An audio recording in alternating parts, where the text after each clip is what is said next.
Oi, pessoal, mais um episódio do Conversa com Ciência, né, que é um projeto da Fundação Astef e a SBPC. Eu sou o professor Barros Neto, presidente da Fundação Astef e professor titular da Universidade Federal do Ceará, e o âncora desse projeto. Tá? Então, a ideia dele aqui é justamente trazer ciência de forma coloquial, né? Por isso que é Conversa com Ciência, é um bate-papo. E para esse bate-papo hoje, né, eu tenho o prazer de ter aqui conosco nosso amigo aí, Rodrigo Porto, né, que é uma das referências aqui no Brasil nessa questão de telecomunicações, 5G, inteligência artificial. Né? O Rodrigo é professor da Universidade Federal do Ceará, formado também lá pela Universidade de Engenharia Elétrica e tem doutorado pela Unicamp. Queria agradecer hoje, atualmente ele é pró-reitor adjunto, né, de pesquisa e pós-graduação da Universidade Federal do Ceará, né, e é um prazer tê-lo aqui, Rodrigo. Muito obrigado por estar aqui conosco. Obrigado, Carlos Neto. Prazer o convite. Muito obrigado. Estamos aí. Vamos lá. Bom, Rodrigo, então, assim, hoje está, né, nesse negócio aí no Brasil, todo mundo falando 5G, né, 4G, 5G, e muita gente não sabe o que é isso. Né? Então, assim, eu queria que você falasse um pouquinho o que é o 5G e o que é que isso vai impactar na nossa vida, né, que explicasse um pouquinho aqui para os nossos amigos. Por favor. Pois não, vou tentar fazer meu melhor aqui. Bom, 5G se refere à quinta geração da comunicação móvel celular, né? The fifth generation, então, né? Assim como houve anteriormente o 4G e o 3G, né? Os mais antigos vão voltar aí para o 2G e você começa a entregar a idade, né? O 1G, que era o tijolão lá, nos anos 1900 e final dos anos 1980, né? Então, assim, é uma especificação de tecnologia, um padrão técnico, né, que é desenhado por um organismo internacional, alguns organismos internacionais de telecomunicações, mas que é fundamentalmente puxado pela indústria de telecomunicações, incluindo as operadoras, os fabricantes, né, também as agências reguladoras. Existe espaço também para a entrada de informação de universidades e institutos de pesquisa. Tem um período aí, de alguns anos, em que essa tecnologia é discutida. Depois disso é feito um conjunto de especificações técnicas e por escrito, e a tecnologia ela é aberta e global. Né? Por isso que você viaja o mundo inteiro com o mesmo smartphone.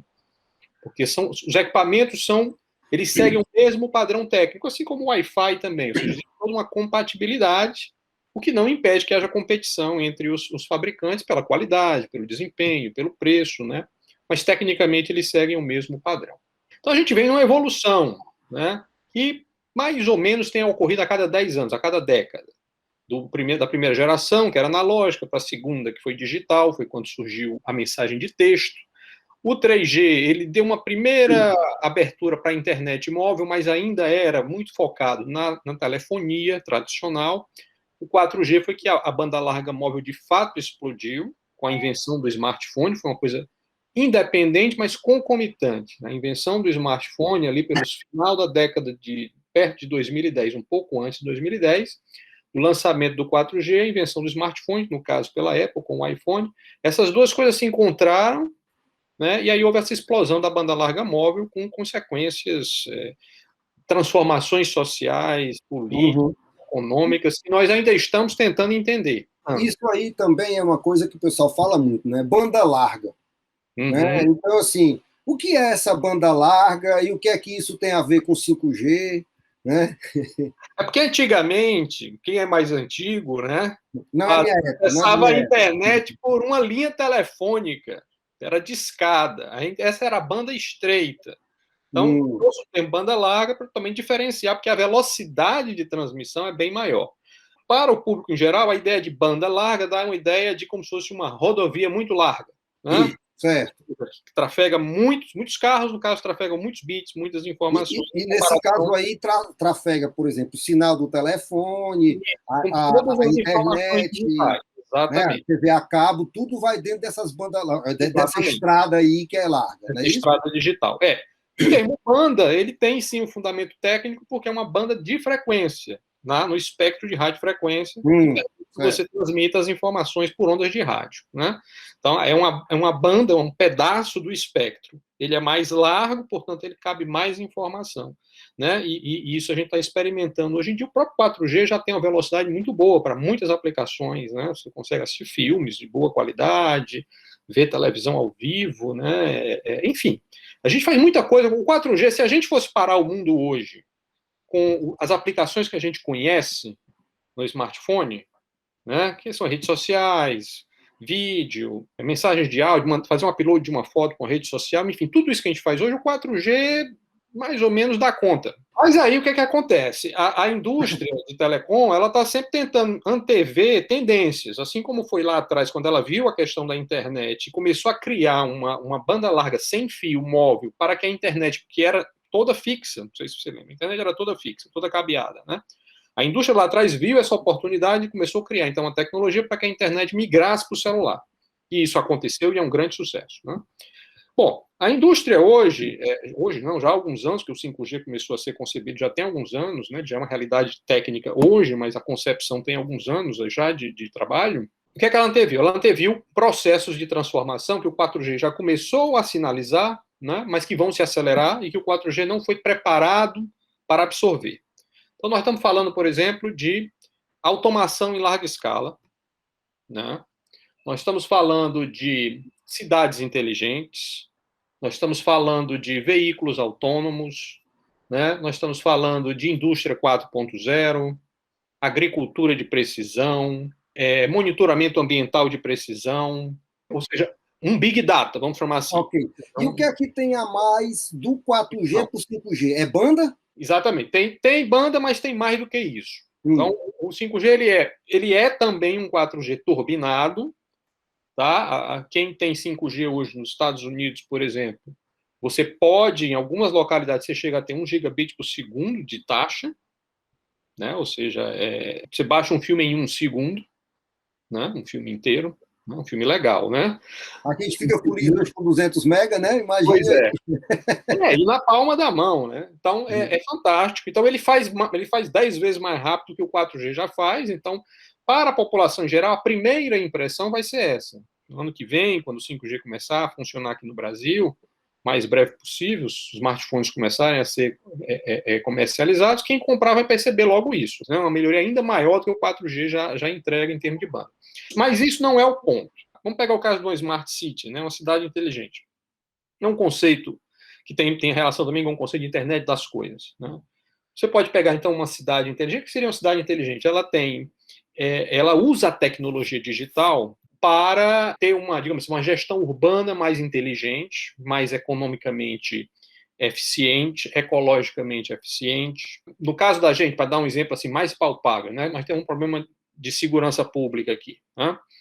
Então, com o 5G, você pode pegar uma câmera 5G, uma câmera de alta definição, 4K, e simplesmente botar uma célulazinha solar ali em cima dela e simplesmente pregar num poste, no meio da cidade. Não precisa nem de energia elétrica, nem de cabo. E ela transmite com altíssima qualidade, com uma altíssima definição.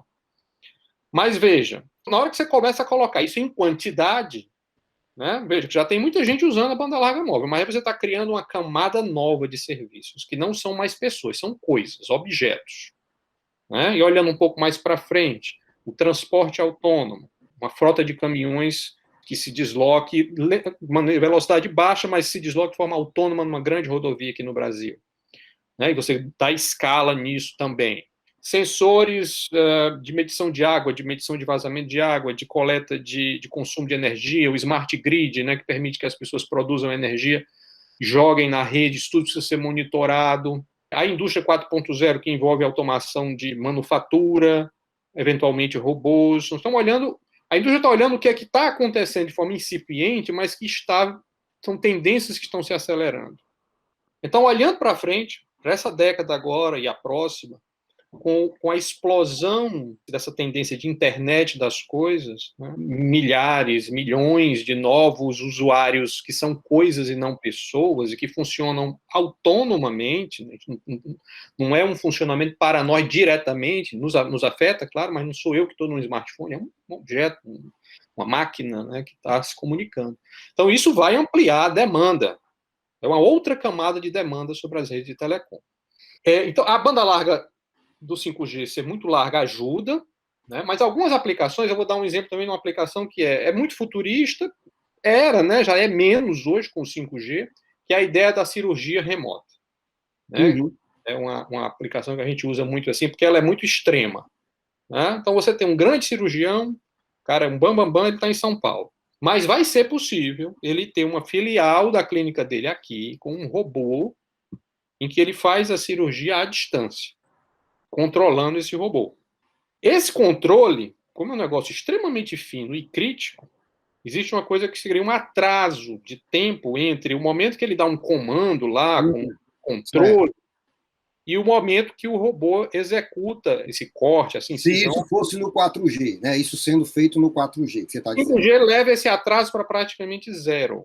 Isso. Foi Entendi. pensado nisso também. O 4G não pensou muito nisso. É bom o atraso, mas não é tão crítico assim, né? No 5G, se pensou em levar isso praticamente zero. Ou seja, você faz o controle remoto de um trator à distância, de um robô numa mina, com um vídeo e com um joystick aqui que você pode ir fazendo os movimentos, né? E a resposta é quase imediata, o que dá a sensação de que você está no local controlando o objeto. Porque a gente tem as pesquisas, se começa a haver um atraso um pouquinho maior nesse tipo de controle, é arriscado ter um desastre, porque você dá um comando, aquilo demora um pouquinho, você acha que o comando não chegou. Aí você dá outro, é um feedback, você dá um reforço, né? Aí a coisa, daqui a pouco, em 2 comandos de uma vez. Numa cirurgia não dá, né? Não é bom. Então, o 5G foi pensado essa história da... A gente tem o termo técnico chama-se latência, mas é um atraso de tempo, né, que precisa ser minimizado para essas aplicações que exigem um tempo de resposta muito crítico. Tá? Então, foi pensando nisso. E eu acho que são tendências reais que vão... O Brasil, alguns países estão mais adiantados, o Brasil vai nessa também, não tem como não ir. Não tem volta, né? E a gente vai ter a estrutura com o 5G para implantar. E, na realidade, hoje você já tem muita coisa com 4G, né? Por exemplo, hoje você tem os ônibus sendo monitorados, que já fica avisando lá na frente, ó, o ônibus chega em tantos minutos. O Waze, por exemplo, né, que é um... Então, assim, isso já é usando o 4G, né? Então, assim, imagine quando eu tiver o 5G, que eu vou ter uma capacidade melhor, um desenvolvimento tecnológico mais avançado, né? Isso. Você vai conseguir ampliar a escala desse tipo de serviço e incluir esses serviços que eu te falei, que são muito críticos e sensíveis ao atraso. E vocês trabalham lá, né, no GETEL, eu me lembro, você falando do 5G, isso aí já há alguns anos, 5, 6 anos, vocês já estavam desenvolvendo pesquisas, ainda na forma embrionária, usando já o 5G, né?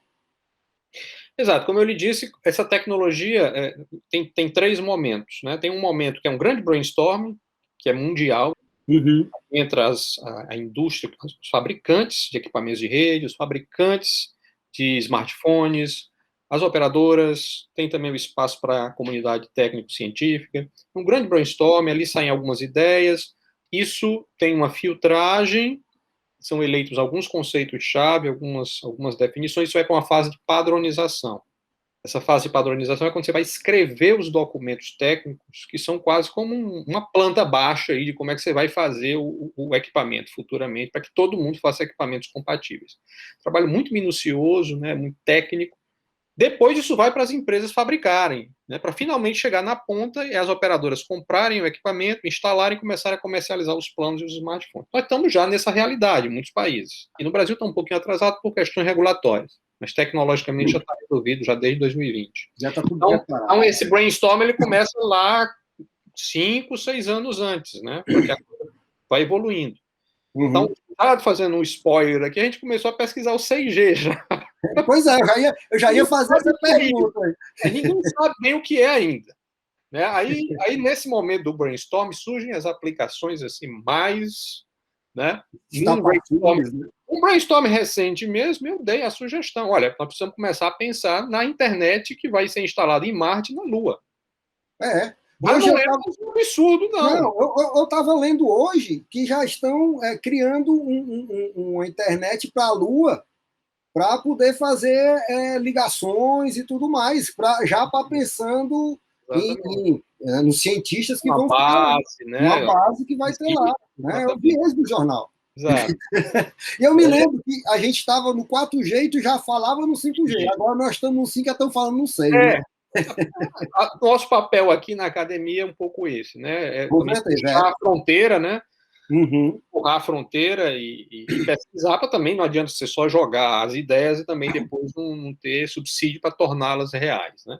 Mas esse é o processo. Os desafios, né? E aí vamos atrás, correr atrás, usar o que a gente tem, que é a massa encefálica, né? E a capacidade de ir atrás de resolver isso, né? Então, é assim que o mundo evoluiu, né? Foi com esses desafios, né? Exato. Então, assim, em resumo dessa questão do 5G, há uma maneira, né, que a indústria e a comunidade de telecomunicações vê que o 5G, o impacto maior dele é sobre as empresas, as organizações e os governos. Porque nós temos mais de 8 bilhões já de smartphones e de telefones celulares. Tem mais telefone celular do que gente. Então, a conectividade já é muito boa, a gente vai melhorar essa conectividade, mas a grande novidade do 5G vem para os governos, vem para as indústrias, as empresas, as ONGs, enfim. É uma série de projetos na linha ambiental. Por isso, como você já falou, né? Vai juntar as coisas. Transporte, né? Exatamente, transporte. O 5G é como se fosse essa infraestrutura básica em cima da qual os desenvolvedores de aplicativos, né, os engenheiros vão propor soluções usando essa infraestrutura que vai estar adequada para as mais variadas aplicações, né? Rodrigo, muito obrigado, viu? Eu saí daqui quase expert em 5G. É isso, estou à disposição aí. Mas foi muito bom, viu? Obrigado aí. Bom, pessoal, aqui espero que vocês tenham gostado. Eu gostei muito, né? Foi muito interessante conhecer um pouco essa questão do 5G. Né? Tem muita coisa, todo mundo fala, né? E eu acho que tem aí que vocês consigam ter tido um pouquinho mais de conhecimento, né? Já dá para tomar uma cervejinha dizendo o que é o 5G, não é isso? Bom, ok. Hoje é cervejinha dentro de casa, né? Não pode tomar fora. Bom, pessoal, isso aqui eu queria, Rodrigo, agradecer mais uma vez aí a sua disponibilidade, estar aqui falando conosco, viu? Foi excelente. E agradecer a vocês aqui pela audiência, né? Nos visite lá nas nossas redes sociais, temos no Instagram, temos no Facebook, temos no Twitter, né? E temos também lá no YouTube, nosso canal, Conversa com Ciência. Entre lá, nós temos já todos os vídeos do programa. Faça lá um like, curta, bota o sininho, faz o que for, né? Para a gente valorizar cada vez mais a ciência. Obrigado, pessoal. Fiquem em casa, fiquem bem, fiquem com saúde. Um grande abraço.